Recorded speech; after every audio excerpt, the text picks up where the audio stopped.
ہمیں ملتا ہے جس کا نام حمان تھا.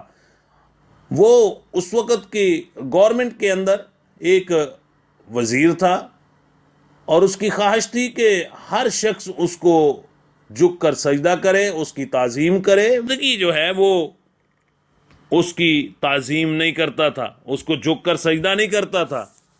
سو حمان کو بہت غصہ آیا. میں آیت مبارکہ آپ کے سامنے تلاوت کرتا ہوں. اور حمان نے یہ ٹھان لیا اپنے دل میں کہ وہ مردگی کو بلکہ یہودیت کو صفحہ ہستی سے مٹا دے گا. غصے کی حالت یہ دیکھیں. سو اس لیے عزیزوں ہمیں ضرورت ہے کہ ہم ایسی حالت میں اپنے آپ کا اوپر قابو پائیں.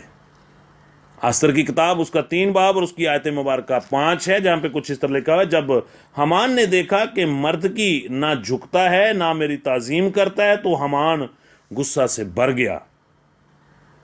میرے عزیزو, ہم نے غصہ سے نہیں بھرنا بلکہ ہم نے روح القدس کے پھلوں سے بھرنا ہے. اسی طرح جب ہم پولس رسول کا ایک بیان افسس کی کلیسیا کے نام پڑھتے ہیں, افسس کی کلیسیا کو پولس رسول کا خط ہے اور اس کا 4 باب اور اس کی آیت مبارکہ 31 ہے, جہاں پہ کچھ اس طرح لکھا ہوا ہے, ہر طرح کی تلخ مزاجی اور کیر اور غصہ اور شور و گل اور بدگوئی ہر قسم کی بدخواہی سمیت تم سے دور کی جائے. یہ ساری چیزیں ہم نے اپنے جسم سے, اپنے مائنڈ میں سے, اپنے دل میں سے, اپنی زندگی میں سے ہم نے ان کو باہر نکالنا ہے تاکہ ہماری زندگی میں غصہ نہ ہو. غصے کی جگہ ہماری زندگی میں محبت ہونی چاہیے, جو روح القدس کا پہلا پھل ہے, جس سے لڑائی جھگڑے پیدا نہیں ہوتے. اسی طرح ایک اور آیت مبارکہ آپ کے سامنے تلاوت کرتا ہوں. افسیوں کے نام پولس رسول کا خط ہے اور اس کا 4 باب اور اس کی 26 آیت, جہاں پہ کچھ اس طرح لکھا ہوا ہے, غصہ تو کرو.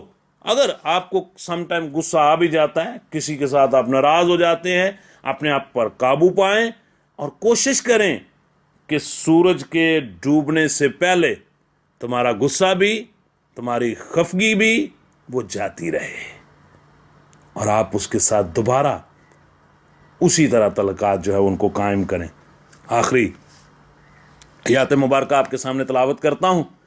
تموتیس کے نام پولس رسول کا پہلا خط ہے اور اس کا 2 باب اور اس کی آیت مبارکہ 8 ہے, جہاں پہ کچھ اس طرح لکھا ہوا ہے, پس میں چاہتا ہوں کہ مرد ہر جگہ بغیر غصہ اور تکرار کے پاک ہاتھوں کو اٹھا کر دعا کیا کرے. سو میرے عزیزو, ہمیں ضرورت ہے کہ ہم پاک اور پاکیزگی کی حالت میں بغیر غصے, بغیر تکرار کے ہم خدا کے حضور آیا کریں.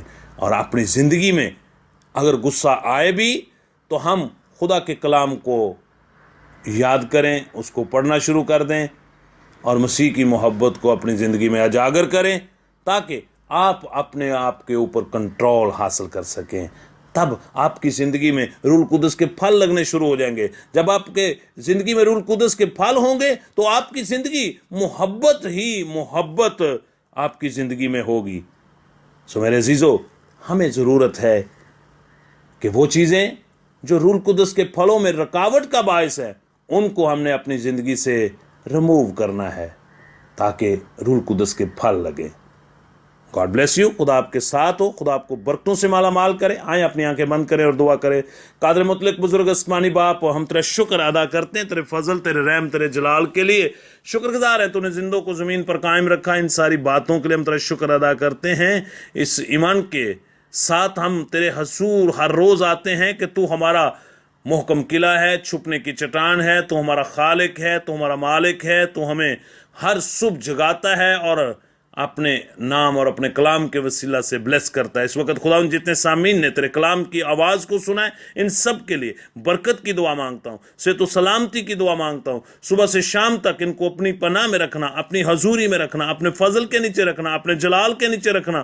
خداوند تیرے بیٹے بیٹیاں جب اسکول, کالج, یونیورسٹی جائیں تو رستے میں ان کی رہبری اور رہنمائی کرنا. تعلیمی میدان میں ان کی خداوند تو رہبری اور رہنمائی کرنا اور ان کو سکسیسفل کرنا. اور اسی طرح جو بیٹے بیٹیاں اپنے کاروبار کے لیے جا رہے ہیں, اپنے خداوند کام کاج کے لیے جا رہے ہیں, اپنے بزنس کے لیے جا رہے ہیں, رستے میں ان کی بڑی رہبری اور رہنمائی کرنا. راستے میں کسی قسم کی کوئی پریشانی نہ ہو، یہ سلامتی کے ساتھ اپنے گھروں سے جائیں، سلامتی کے ساتھ اپنے خاندان میں واپس لوٹیں، اور سارا جلال تیرے بیٹے کے نام کو ملے۔ وہ خاندان خداوند جو ابھی تک بے اولاد ہیں، ان کو یسوع کے نام سے صاحب اولاد کرنا۔ مسیح ہمارے خداوند کے وسیلہ سے ہم نے مانگا اور پایا، اور خدا کے بیٹے بیٹیوں نے کہا اونچی آواز سے آمین آمین۔ God bless you, God bless you.